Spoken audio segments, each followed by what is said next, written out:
Anyway, let's move on to somebody I really do want to talk about as well. Tributes, of course, are now pouring in for Michael Parkinson, Parky, one of Britain's most celebrated broadcasters, who sadly died yesterday at the age of 88. Yeah, a magnificent television career spanning 7 decades, Sir Michael, fondly called Parky by friends and fans, became one of the greatest, if not the greatest, interviewers of all time with his long-running chat show. Well, we're joined now in the studio by Showbiz expert Stephanie Takyi. Hi, Steph. Morning. Hi.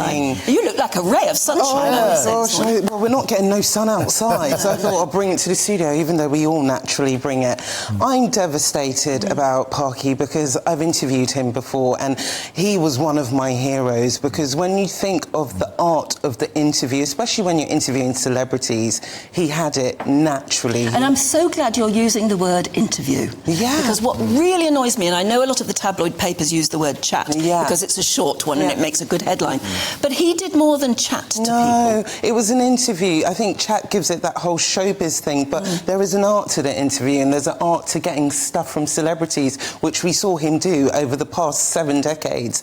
And he was a proud Yorkshire man. He came at a time in TV where it was mostly about the southern accents, but he came through refreshing. And you can imagine the world of showbiz have been paying tributes to him. Sir David Attenborough said being interviewed by him was like meeting a friend. Sir Elton John said he loved his company, his incredible knowledge of cricket, because he was a massive cricket fan, and Barnsley Football Club. They paid a minute's silence to him ahead of their game yesterday. I think everybody was, gutted, actually, when I heard. I was shocked when I heard the news. And we knew he was getting older and frailer. We knew that.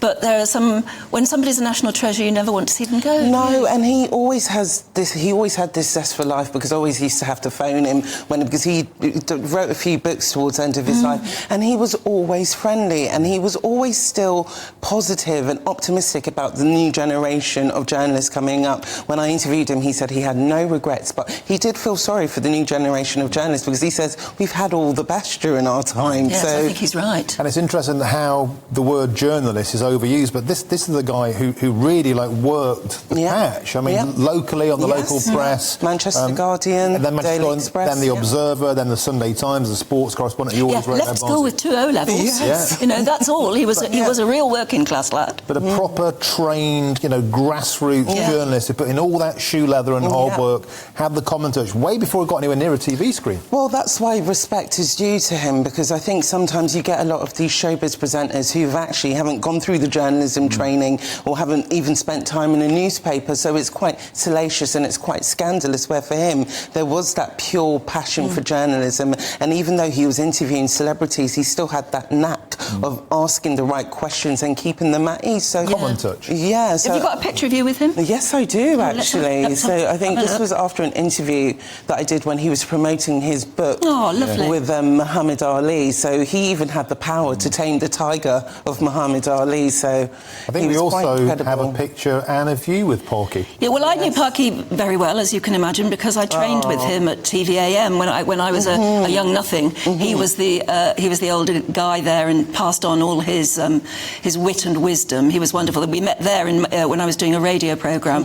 He came in and was a wonderful chatter there. That was about 5 years ago. But I knew him obviously from early days. He came to dinner at my house in Sydney just on the day of our wedding, actually, and sat in the living room and just chatted away and kept. There he is sitting there having a nibble with it. I'm sitting on the sofa there with wife Mary, and there I am with both of them in our living room in our gorgeous house in Sydney, I have to say. But it was I've got lots of so many lovely stories, but basically it's just about the fact that he was wonderful. And we have to think of Lady Mary today, because they were together for over 50 years, 3 children. They were a smashing couple. They were absolutely brilliant. In fact, they did a Saturday morning programme on TVM for a couple of years, I think, together. Oh, wow. Yeah, Michael and Mary show, as it were. Lovely. I've never heard of that, actually. Oh, yeah, they did, because when the Famous Five launched TVM, I'm sure a lot of people watching will probably remember, and then it was sort of a bit disastrous of a start. And then when they reshuffled everything, Michael and Mary went on to the weekends and they did a Saturday morning show. You see? I think it might have been Sunday morning as well. I would love to watch that. And when my mum flew out to Sydney for my wedding, she found herself in the same in the same compartment as Michael and Mary, and she didn't know, but they heard the air stewardess saying to my mum, "Mrs. Diamond, would you like blah blah blah?" And they came over and they said, "Are you Anne's mother?"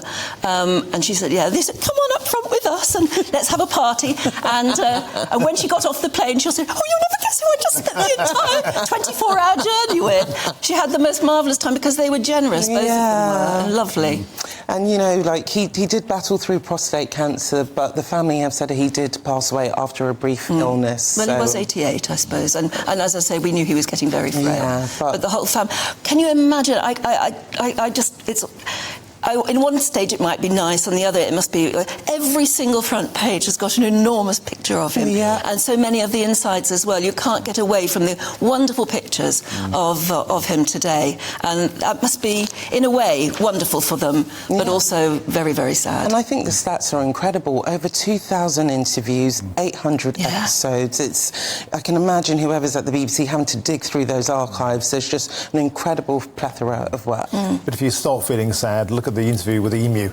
That's Rod Hull and Emu. I showed that to my kids. I showed my kids yesterday. They were laughing their socks off. It's the first time ever a puppet had sort of taken over and reduced somebody who was very famous to the floor. Pulls his shoe off. Yeah, absolutely. Majestic and then, of course, he had a wonderful relationship with Miss Piggy. Yes. Who came back on his show many times because she loved him so much. And he also made household names of Sir Billy Colony as well. And also, I wonder how Meg Ryan is feeling today, because that was one of his stone-faced interviews, which he had to apologise for 20 years later. But he learned from that. He always said that he looks back and he learned from that. And that humility, that, I made a mistake. Even at that stage of his career, was willing to learn and change and adapt. That is genuine talent. And that's the lesson, and that's the legacy he leaves us all, I think. So, R.I.P. Michael Parkinson. Didn't think I'd say that. It's very upsetting, isn't it?